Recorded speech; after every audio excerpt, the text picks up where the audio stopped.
Hi everybody, and thank you again for watching another episode of Gaffer and Gear. In today's episode, we're going to take a look at the Nanlux Evoke 5000B, which is their most powerful light to date. This uses their 4-color nebula light engine. Now, this is an all-in-one COB light. Power supplies, controllers, everything is in here. All you need to do is plug in your power cable. Now, this light has a CCT range from 2700 Kelvin all the way up to 6,500 Kelvin. Now, some people are saying that this thing is realistically comparable to 20 kilowatts of tungsten and at least a 6K HMI. Now, it also has built-in CRMX 8 and 16-bit profiles. It also has 80 delta UV points of green and magenta correction. Add to that the fact that you can dim it, and there is also no hot restrike issues.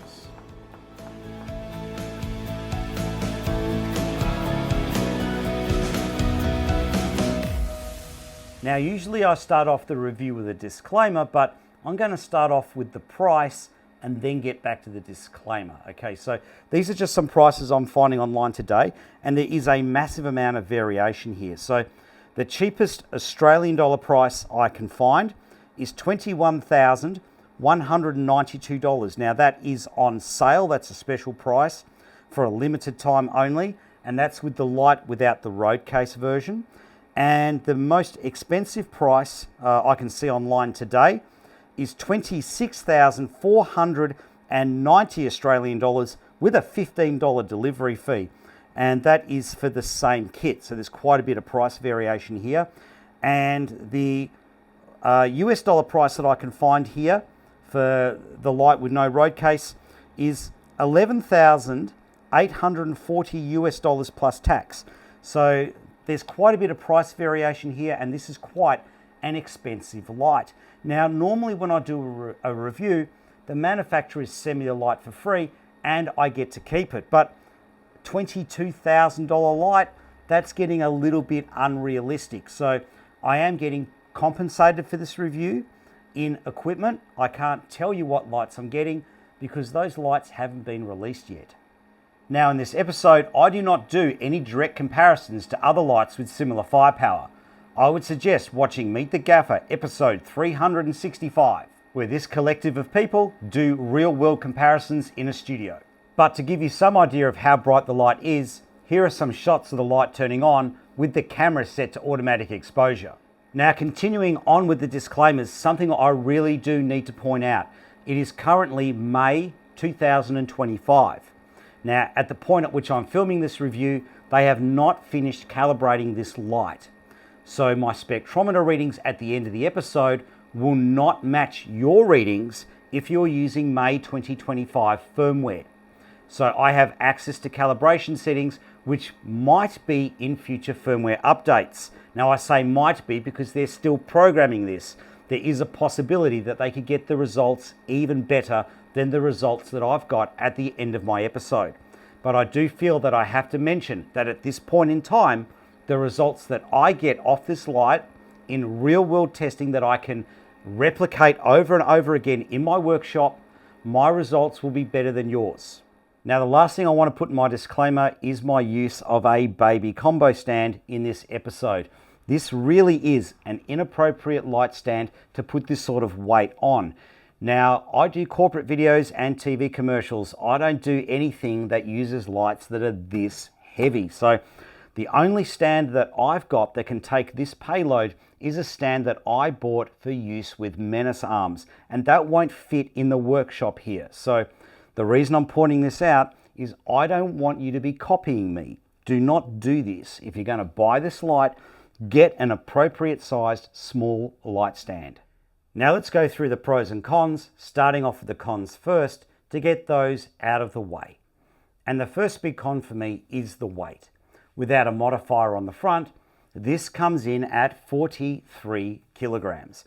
That's very heavy. But I asked Nanlux, why did they put the controller and the power supplies into the light? Why didn't they just have it separate to get the weight down? And they actually gave some very good answers.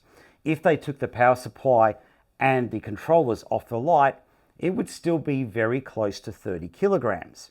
So by the time you put a heavy accessory on the front, like say a Fresnel, you would be over the load limit on your typical crank stand anyway. And at close to 30 kilograms, realistically speaking, unless you're super strong, it's still going to be a two-person lift to get it onto a light stand safely. So when you think about it, it's still a two-person lift.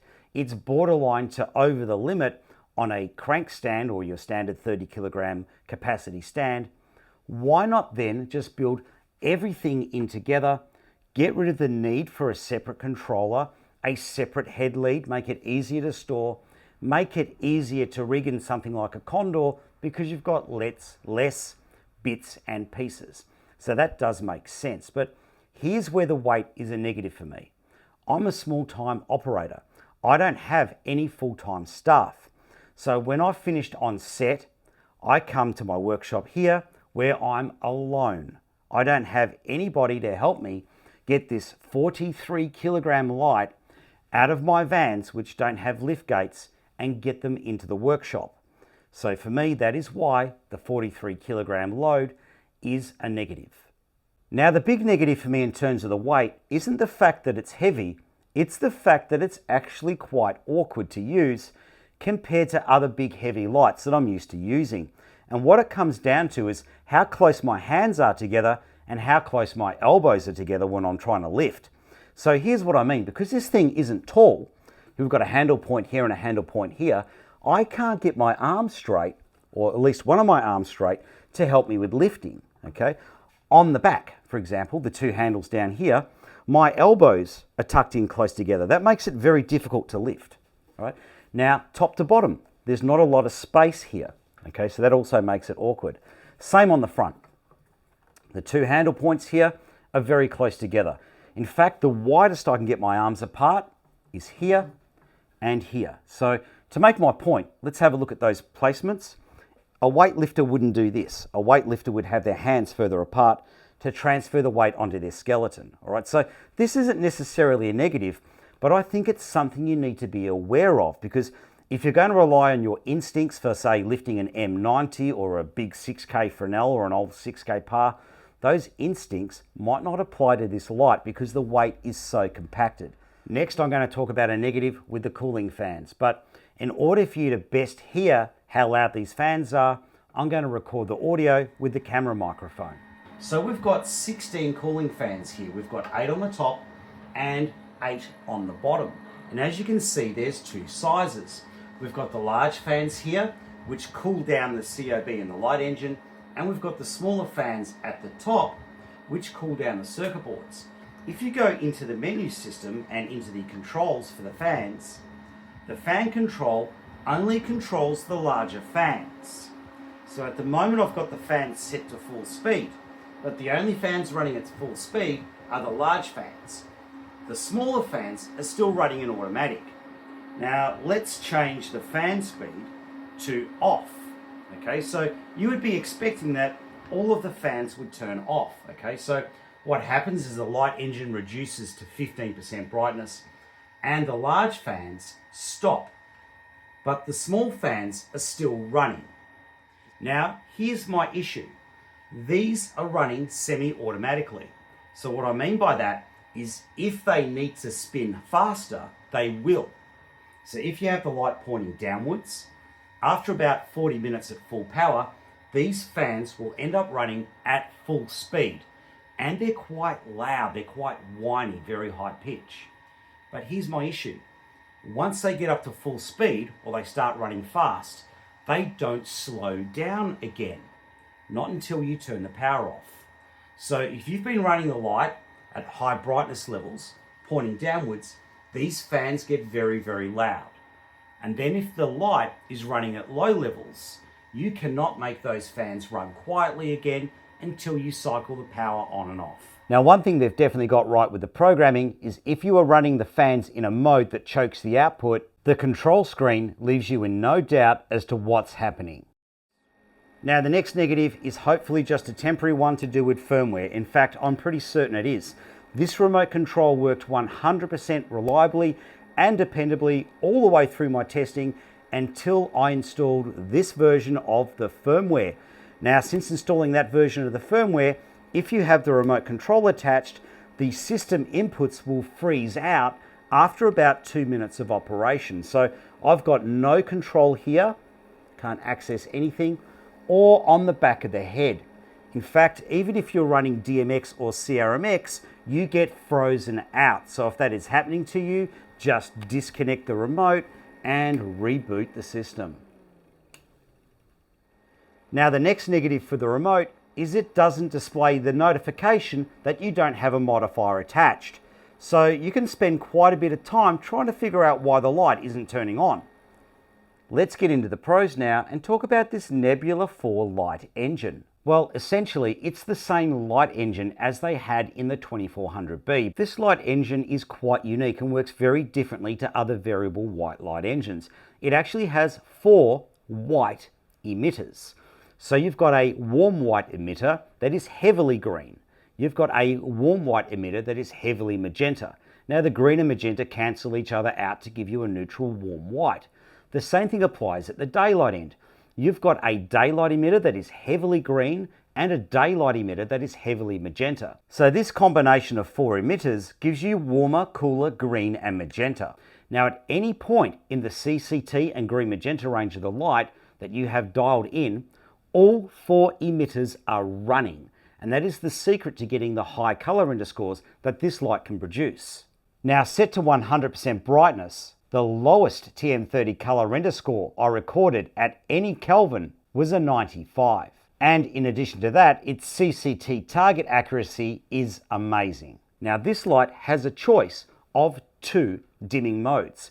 You've got your potentiometer or analog dimming, which is entirely flicker free, and it's also got, as its standard setting, high frequency pulse width modulation dimming. This brings me to my biggest pro with this light and the biggest surprise I found in my testing. Its low-end DMX cueing is absolutely amazing. It can fade up from pitch black to 10% brightness and back down incredibly smoothly. The results are so good, I really am surprised that Nanlux are not making a big deal about this. The next pro is the light has an IP66 rating, so it is weather resistant. It has a massive amount of input options. On the mount, you have a locking system that pulls down onto the modifiers. This ensures the modifiers are mounted securely, correctly aligned, and have good contact with the recognition system. This also gives the modifiers 2 locking points for added safety.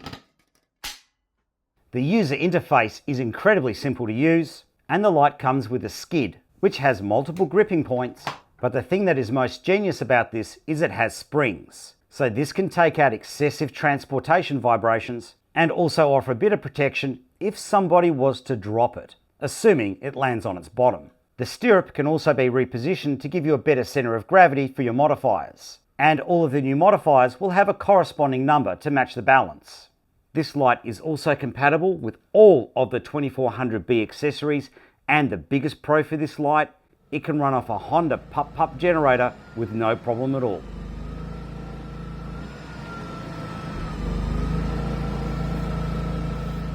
So the Australian version is sold with a 1 meter power cable, which has a 32 amp C-form connector, and that cable does have some strain relief built into it.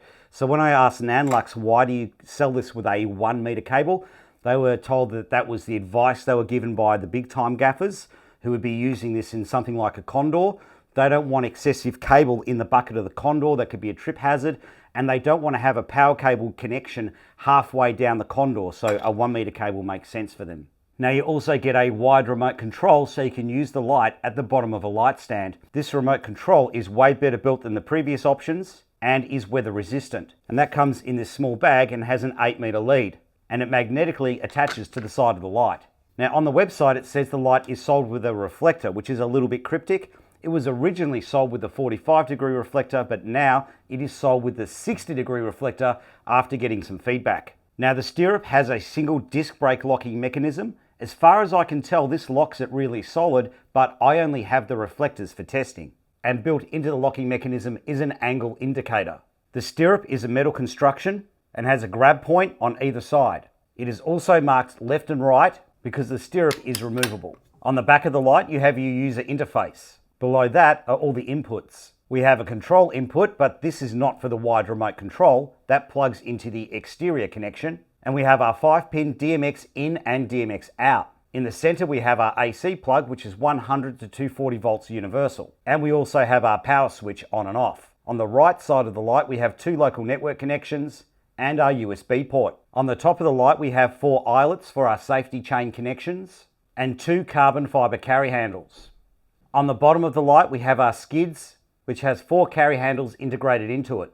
And on either side of the light, we have 3 threaded mounting points, 1 in the front and 2 on the back. Now, one of the big advantages for this light is the simple to use user interface. Now, the first button is your mode selection. This toggles between the special effects and the CCT mode. In the CCT mode, you have 3 parameters of adjustment and 3 knobs. The first knob adjusts your brightness. If you press the button, you toggle between the light being momentarily turned off and the value that you've got dialed in. The center knob adjusts your CCT. The light has a CCT range between 2700 Kelvin and 6500 Kelvin, adjustable in 100 Kelvin increments. If you press this button, it'll toggle between presets. The last knob adjusts your green and magenta correction. This has a scale from +80 to -80 and is measured in delta UV. To get back to neutral, press the button. Now let's have a look at our special effects options. Now in all of these special effects options, you can adjust your parameters. To change your special effect, you use the center knob. Let's now take a look in the menu system. Now to exit the menu system, just press the mode button. The home page in the menu system is very easy to follow and icon driven. Let's select lighting control by pressing the right knob. First off, we can select our dimming increments. We can select between 0.1%, 0.1% below 10%, which is my personal favorite, and we can select 1%. The parameter that has a tick is the parameter that the light is currently set to. The next option we have is our high speed mode on and off. Selecting a high speed mode changes the light from pulse width modulation to its analog dimming, which is entirely flicker free. Next we have our Fresnel control. This is for use with the optional extra motorized Fresnel. You can flood spot via the controls on the back or the controls on the wide remote. And next is modifier recognition on and off. You will need this if you want to run the light with no modifier attached, or if you're using a third-party accessory which doesn't have a modifier recognition chip. Next in the main menu is our DMX settings. Now they've really tried hard to make this very simple. You can select your address, you can select your DMX mode, and you've got a choice of 8 or 16-bit. The next option is you can select reduce channels on or off. The next option is DMX smoothing on or off. And again, the tick indicates what the light is currently set to. If we continue scrolling down, we can select our dimmer curve, and you've got 7 options to choose from here. Next option, we can select loss of behavior, and that is everything in the DMX menu. Next is our wireless control. You can change your Bluetooth settings, your Wi-Fi settings, your Lumen radio settings, and you can turn all of your wireless settings on and off. Just to note, at the bottom of the menu screen here, you can see in green which settings are currently turned on. Let's take a look in our Lumen radio settings. You can turn Lumen radio on and off. You can select whether it's a receiver or a transmitter, and you can link and unlink the light. Now let's take a look in the network settings. Now, I don't run my lights over networks, so I've got no idea what any of this stuff means. Next is our display settings. You can select your brightness, rotate the screen, and you can select whether the backlight buttons are on or not. So at the moment, I have the option set to on, and whichever button is activated has a blue glow. Next is our fixture settings.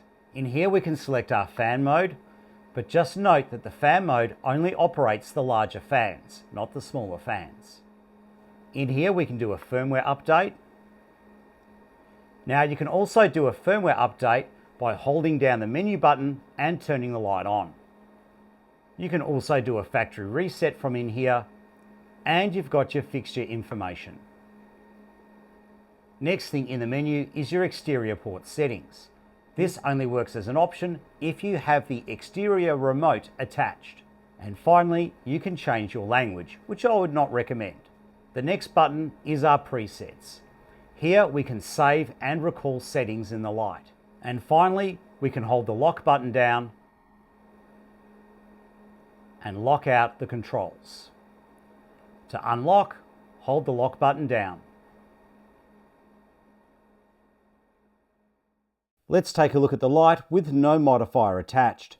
And according to the Nanlux website, this has a native beam angle of 95 degrees, but it definitely feels wider than that here.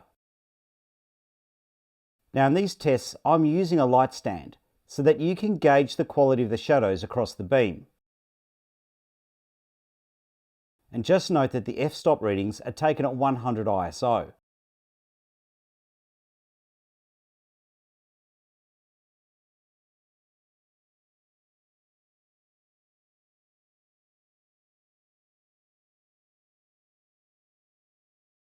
Now the shadows are pretty good at 3 meters. Let's take a look at 13.5 meters.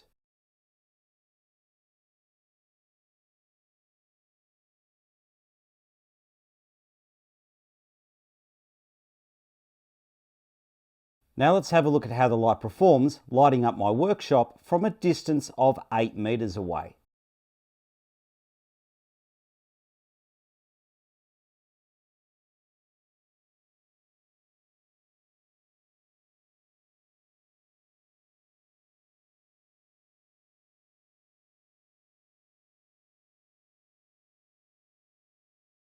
And let's have a look at the shadow qualities through a window at a distance of 6 meters.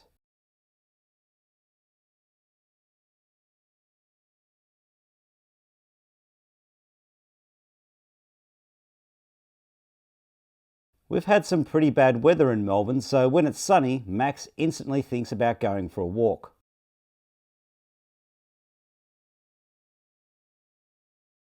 Now looking at how it performs lighting a larger area, I can definitely see the 95-degree beam angle they're talking about.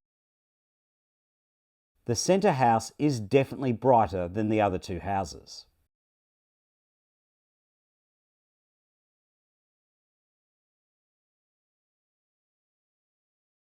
Now let's have a look with the 60-degree wide reflector.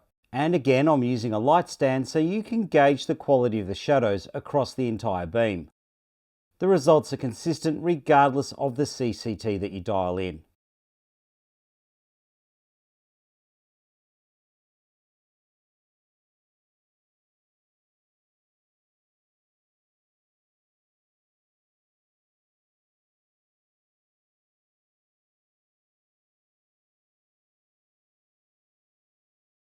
At a distance of 3 meters, the shadow quality is pretty awful. But at a distance of 13.5 meters, there is some double shadowing, but it's more than reasonable. Now let's have a look at the results with this reflector lighting up my workshop from a distance of 8 meters away from the door.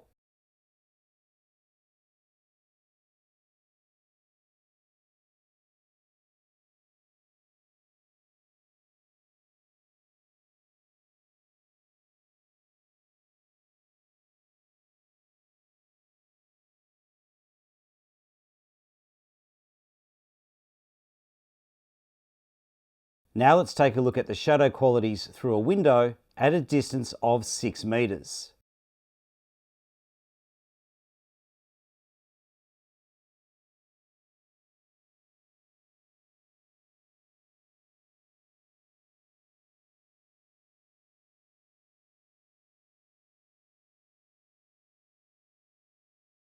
And now let's have a look at how the reflector performs when used in a larger area. The thing to note here, if you're comparing this to say an M90 or an M40, is it has a much more sudden drop-off.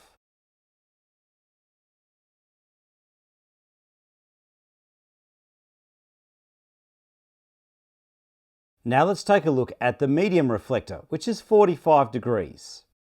And again, I'm using a light stand so that you can judge the quality of the shadows across the width of the beam.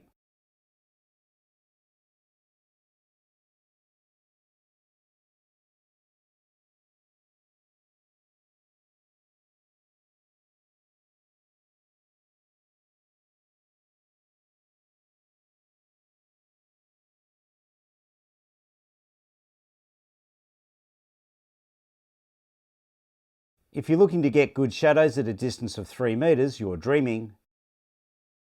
But at a distance of 13.5 meters away, the shadows are reasonable. Now let's have a look at how this reflector performs, lighting up my workshop from a distance of 8 meters away from the door.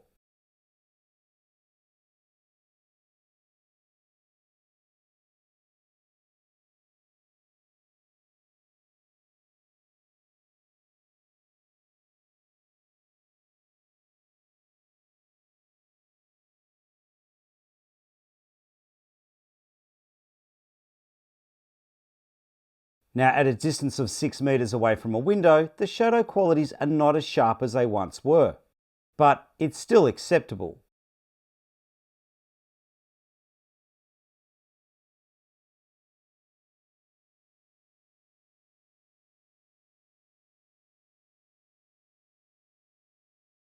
And lighting up a large area, the beam angle is definitely reduced. And I think if you're comparing it to an M90, you would need to be mindful of the drop-off towards the edge of the shot. Now let's have a look at the 30-degree spot reflector. This gives us a very tight beam with minimal drop-off. And the shadow qualities are surprisingly consistent across the beam.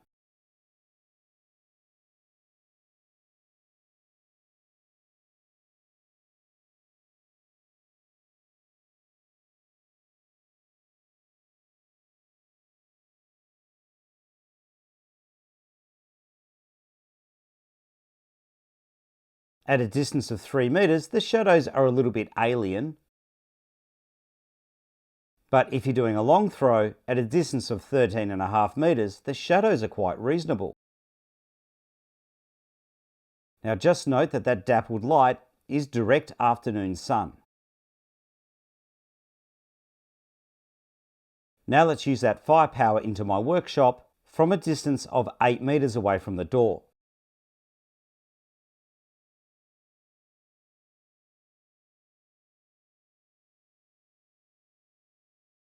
Now in case you're wondering why I've got a light stuck to the drawer, I'm testing double-sided tapes for a gear review.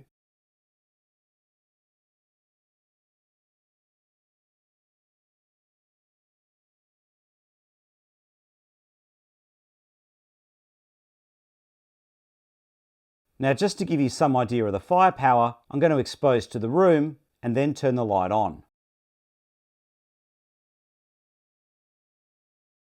Now let's have a look at how the shadows perform at a distance of 6 meters away from a window. You can make out some detail, but it's nowhere near as sharp as it was.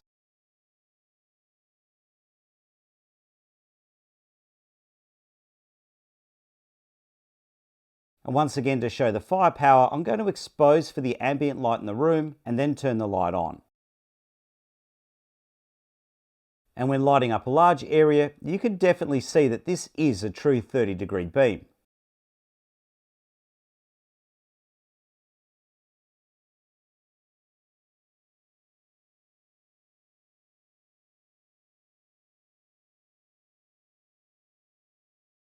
Let's start off the CRMX Cue testing. The light that's currently on is the 5000B. It is using a 16-bit profile, its dimmer is set to linear, it is receiving its commands via its internal CRMX receiver, and at the moment, its smoothing is turned off. To give you something to compare it to, I have an Evoke 2400B. The 2400B is also running a 16-bit profile. Its dimmer is also set to linear. It is receiving its commands via its internal CRMX receiver, and at this point, the smoothing is turned off. Now, this is not a brightness comparison. Both lights have different modifiers attached.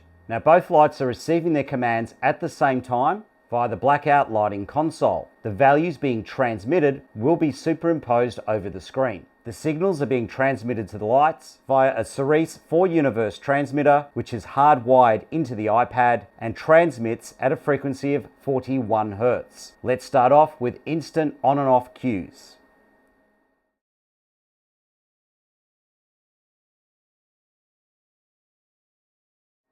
Now let's do some half-second cues. Now just to note, the 2400B is shimmering, but it might not appear that way on camera as we are recording at 25 frames a second. Now let's do some 1-second cues. And again, the smoothing is still turned off. And just to note, by eye, there is no shimmering at all on the 5000B. It is as smooth as it looks on camera.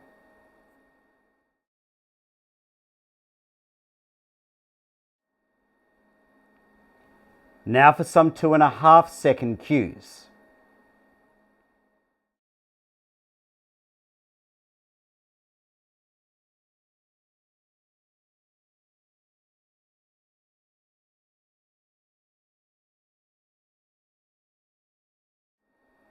Now for some 5-second cues.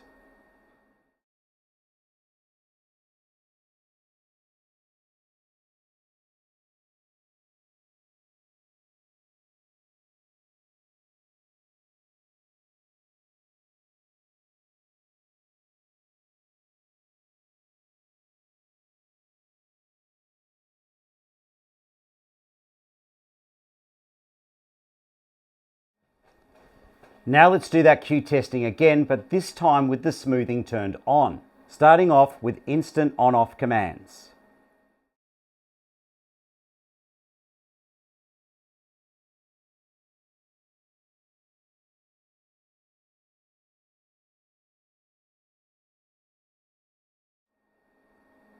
And now for some half-second cues.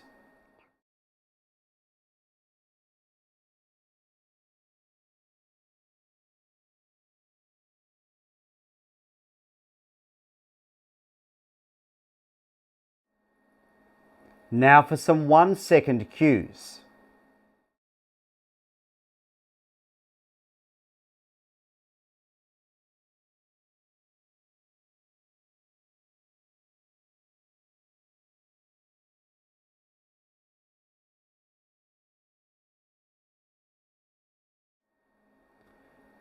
Now for some 2.5-second cues.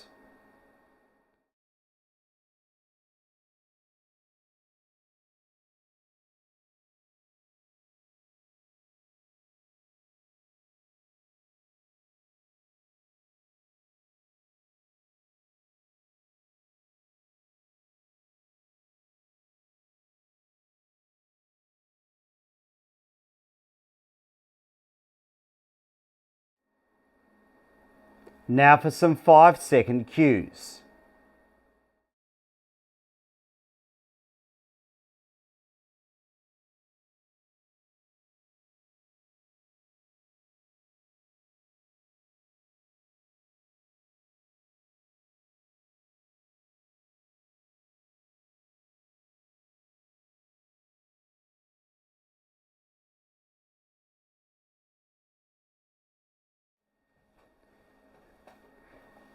Now let's have a look at some changeovers between 5600 Kelvin and 3200 Kelvin. Starting off with instant changeovers, and for this test, the smoothing on both lights is turned off.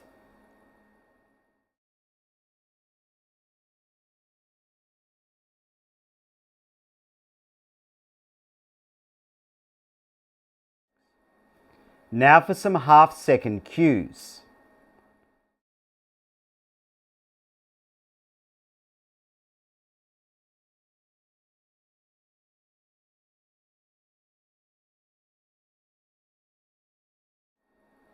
Now for some 1-second cues.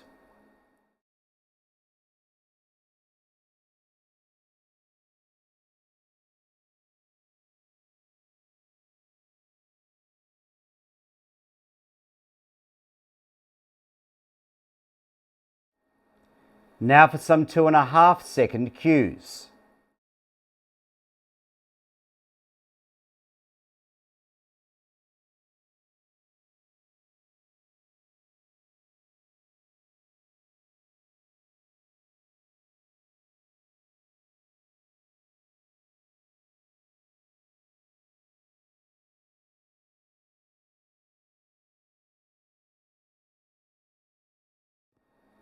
Now for some 5-second cues.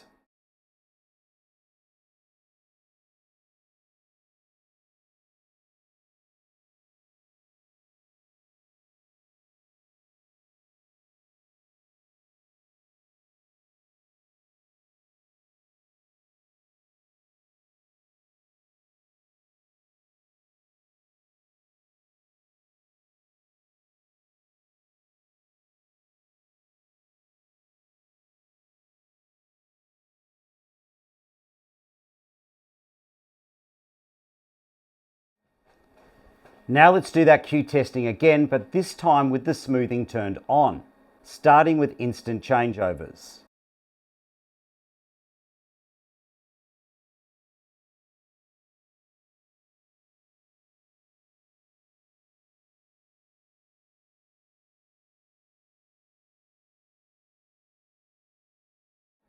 Now for some half-second changeovers.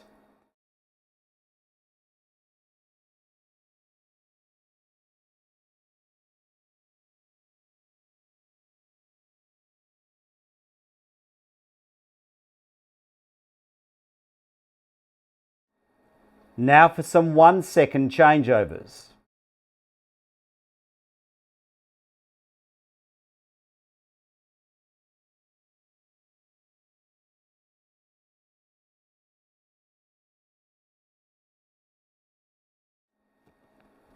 Now for some 2.5-second changeovers.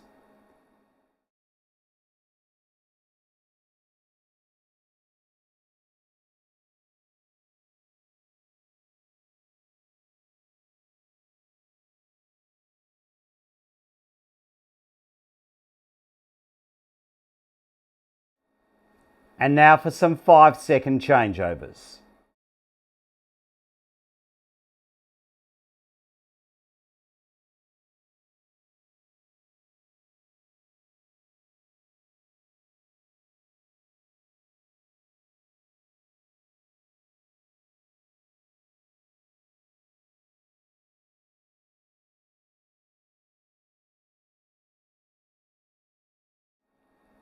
Now let's do the cue tests again, but this time with the maximum brightness set to only 10%.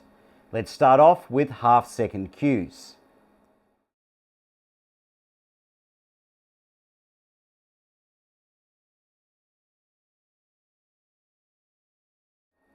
Now for some 1-second cues.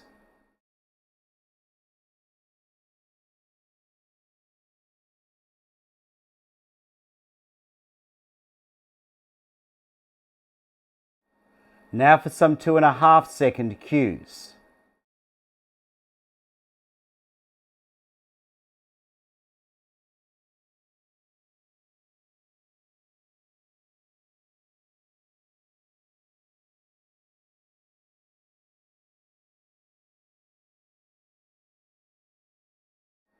And now for some 5-second cues.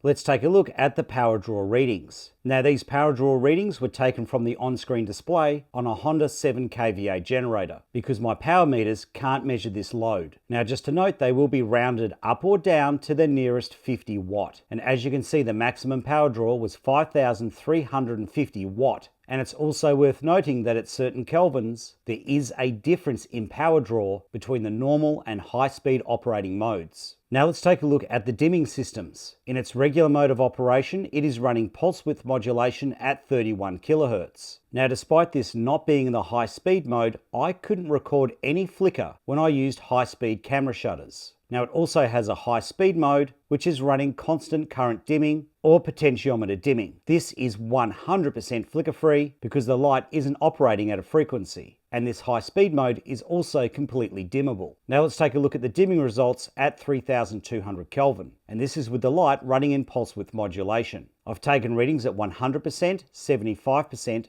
50%, 25%, 10%, 5%, 1% and 0.1%. The target accuracy on the dimmer is reasonable, but not always perfect. The CCT target value is very accurate right throughout the dimming range, and the TN30 color render score is an impressive 96, all the way down to 10%, and then it drops to 95. And as you dim this light, you do add a bit of green hue. This mostly happens below 10%, but I don't think it'll be an issue, as the total amount of green hue that's being added is the equivalent of 2/3 of a 1/8 correction gel. Now let's take a look at the dimming characteristics at 5600 Kelvin. The target percentage is absolutely smack on the money. The CCT does have some variation. The TN30 color render score stays a constant 95 all the way down to 5%. And there is some variation in the color hue. The total amount of variation is to roughly about 1/2 of a 1/8 correction gel, except below 1%, where it skews very heavily towards magenta. Now let's take a look at the average CCT target accuracies. And this light is quite impressive.